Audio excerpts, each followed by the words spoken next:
Hola amigos, ¿qué tal? Stuart here from Spain Speaks with an update on the current situation here in Spain, day 264 of the current situation, and we now know exactly what we will be able to do and what we won't be able to do come Christmas time here in Spain. More about that in just a moment.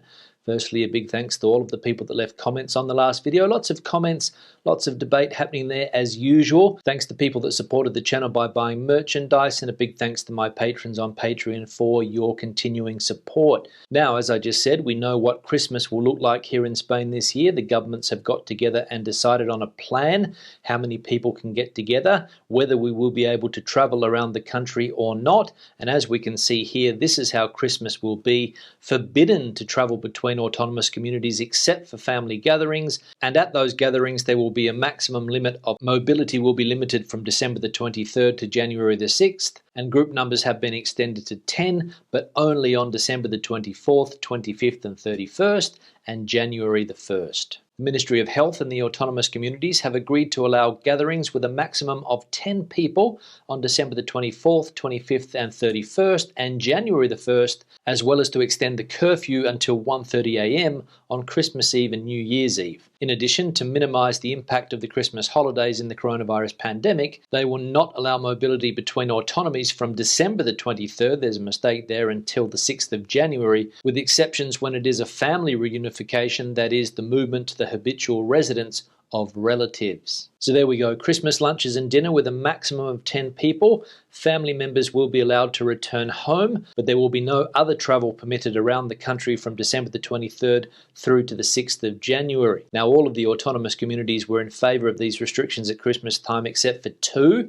Now, there's no points guessing which two they were. Of course, Madrid and Catalonia were opposed to the restrictions, and we can see here that Madrid voted against the Christmas plan and will seek to expand some measures. The Madrid regional government considers that the perimeter closure of the autonomous communities between December the 23rd and January the 6th will be impossible to control by the state security forces, and they maintain that the impact that the restriction of mobility will have on the community of Madrid during Christmas will be minimal due to the downward trend of virus cases expected for the coming weeks in the region. But as usual, this has turned into a fight between the central government and the Madrid community, and the health department has advised Madrid that it must comply with perimeter closure at Christmas. So Madrid, they're still the thorn in the central government side, opposing some of the measures that were put forward by the central government and saying that border closures around the country will be impossible to control. So we'll see who wins this fight. Now, on the topic of perimeter closures, Madrid's main neighbour to the east, west and south, Castilla-La Mancha, has decided that it will maintain its borders closed throughout December and will open only on the 24th and 31st of that month. Now, there was an interesting article in the newspaper El Pais today with the headline, "A Pandemic of False Dilemmas That Polarize and Confuse the Population.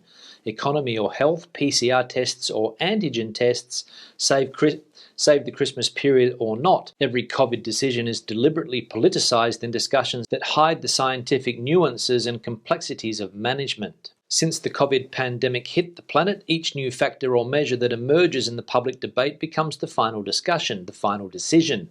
It cannot simply be an aspect to take into account that influences more or less, depending on the circumstance, or it is the silver bullet that ends the problem, or is a blunder that will cause a wave of deaths. A group of scientists has published an article criticizing this phenomenon. False dichotomies are pervasive and attractive. They offer an escape from the haunting complexity and enduring uncertainty, the article explains, signed by an epidemiologist from Boston University and a virologist from the Columbia University, among others. And an important quote from the article reads that the politicization of uncertainty and disagreement in science makes it difficult to debate the advantages of different positions and refute spurious claims. So there we go, difficult to debate the advantages of different positions and refute spurious claims. And anybody who's read the comments section on these videos over the last 6 or 8 months will know exactly what they're talking about in that article. Now let's have a look at the health situation around the country by looking at a map of Spain and various autonomous communities.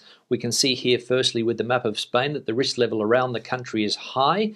The total amount of cases The accumulated incidence rate in the last 14 days, 251.61. There have been 1,051 deaths in the last 7 days. And the hospital pressure around the country, we can see that there are currently 13,567 COVID patients hospitalised, which is just under 11% of all hospital beds in Spain. And there are currently 2,485 patients in ICUs, which is 25.66% of ICUs in Spain. The Valencian community now, we can see that the risk level is high. The total amount of cases, we can see the accumulated incidence rate in the last 14 days, 242.96.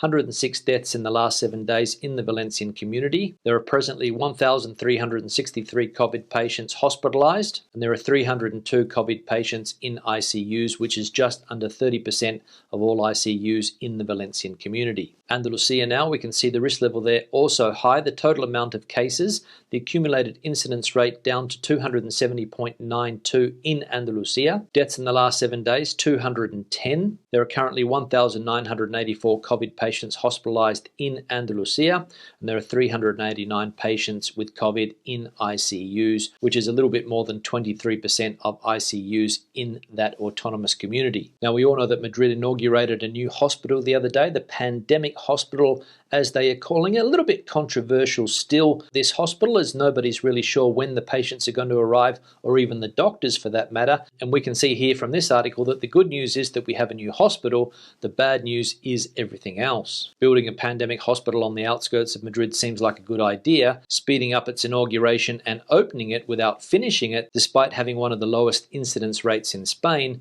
is more debatable. There is an angle from which the Nurse Isabel Zendal Hospital seems perfectly finished, in perfect state of the art and ready to receive patients. But as soon as one zooms in or out too far, the optical illusion begins to reveal itself. And another headline tells us that the workers have reappeared at the Isabel Zendal Hospital after 1 day missing for the official photo. So there we go. According to some press, the hospital is far from finished. It's an optical illusion. And of course, Madrid politicians very keen to get it up and running, to have their photos taken next to a shiny new building. And obviously they wanted to get the hospital inaugurated as soon as possible before the pandemic starts to become irrelevant, and so will that hospital.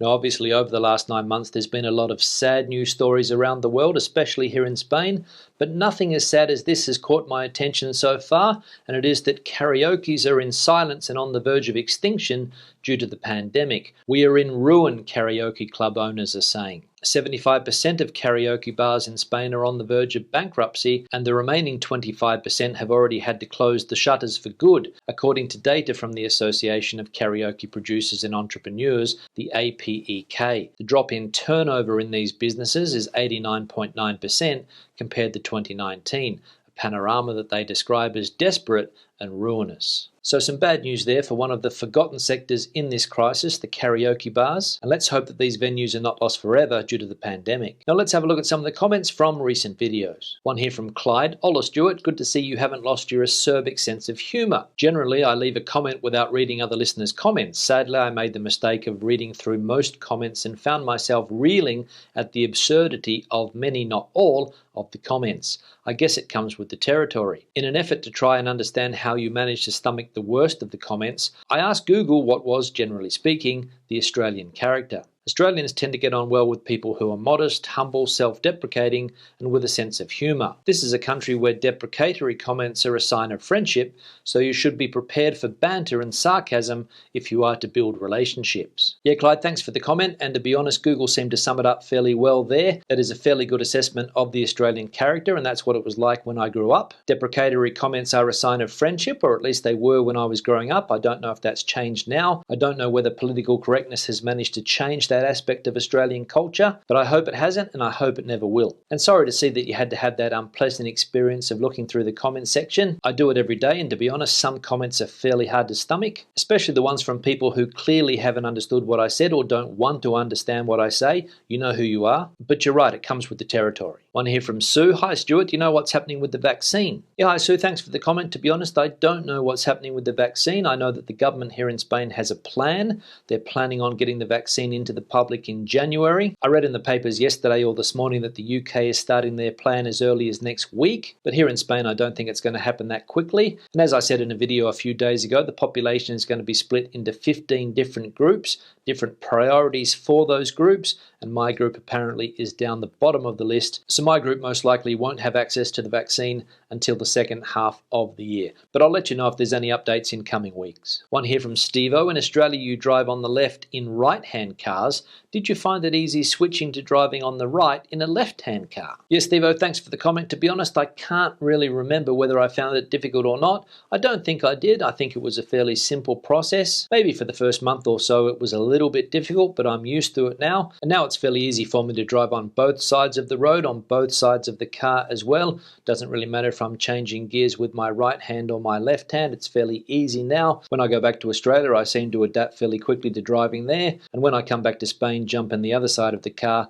things seem fairly natural. One here from Laurent. Hey Stuart, I'm really interested in the state of the Spanish economy. I was living in Ibiza working in the food and beverage industry for 3 years, but have had to leave due to the crisis. If you could share some more on the state of affairs right now, the economy on the whole, and your opinion of how long Spain will take to recover, I'd really appreciate your thoughts. Cheers, mate, and thanks a whole heap. Yeah, Laurent, thanks for the comment. Unfortunately, I think that particular sector that you mentioned there, the food and beverage industry, is going to be one of the longest to recover. Of course, we've seen what's happened over the last 9 months, how this sector has been particularly hard hit. Lots of autonomous communities around the country have decided to shut this sector down. We can see that was the case in Catalonia, Castilla y León, Andalusia has restrictions in place as well. And the place you mentioned there, Ibiza, of course, being a tourist island, will depend on when tourists come back to the country. If they come back to the country next year, it's all going to depend on the health situation, of course, whether we can get this virus under control here in Spain. Some people think that we can, some people think that we can't. Some people are expecting that this Christmas period is going to lead to more businesses being closed in the early months of next year. And regarding the economy, the OECD said yesterday 2023 is the year that they are predicting for a recovery, but reading some of the comments, people are predicting a lot longer. And if we look at the last crisis here as a reference, that took about 6 years, so the real figure's probably somewhere there in the middle. One here from Paul. Stewart, your lane discipline on roundabouts is appalling. Yeah, Paul, thanks for the comment. My philosophy when driving in Spain is when in Rome, do as the Romans do, and that's what I do. I wouldn't say that my lane discipline is appalling. What I would say, in fact, is that the roundabouts are appalling and the lanes just don't make sense. They're not wide enough sometimes to get around them. That is why you have to cross over into the other lane or the center lane in order to get a good exit from the roundabout. But I'll take your criticism on board and try to be a more responsible driver when it comes to getting around those roundabouts here in Spain. One here from David. The government can't go both ways to stop crowds from enjoying holidays. They set up all Christmas lights and trees all over and expect people don't show up for Christmas shopping and enjoying tradition. Yeah, David, thanks for the comment. That is the dilemma that people are dealing with at the moment. We're being told to stay at home. We're being told to be responsible, yet governments are putting up fancy Christmas lights and Christmas trees, and there's Black Friday sales around the cities, and people are attracted to those things like moths to a flame. What was that song by The Clash in the early 80s? Should I go to the centre of the city and look at the Christmas lights, or should I stay at home? I think that was the name of the song, right? And finally, one here from Tony. How many long weekends do you have? Seems like lots, LOL. Yeah, Tony, thanks for the comment, but don't mention the topic of public holidays. It's a very sensitive topic in the country. Some people think that there are too many. Some people think that there are not enough. I think in total there's about 14 public holidays, which is a lot more than they get in the UK, but I think that 14 is less than some other European countries. But as I said, best not to bring the topic up because it can divide the community. On that note, I'll start to wrap the video up. Questions and comments, please leave them in the section below. Debate the situation out as you normally do. Give the video a thumbs up if you liked it, thumbs down if you didn't. I'll see you in the next one. Hasta luego.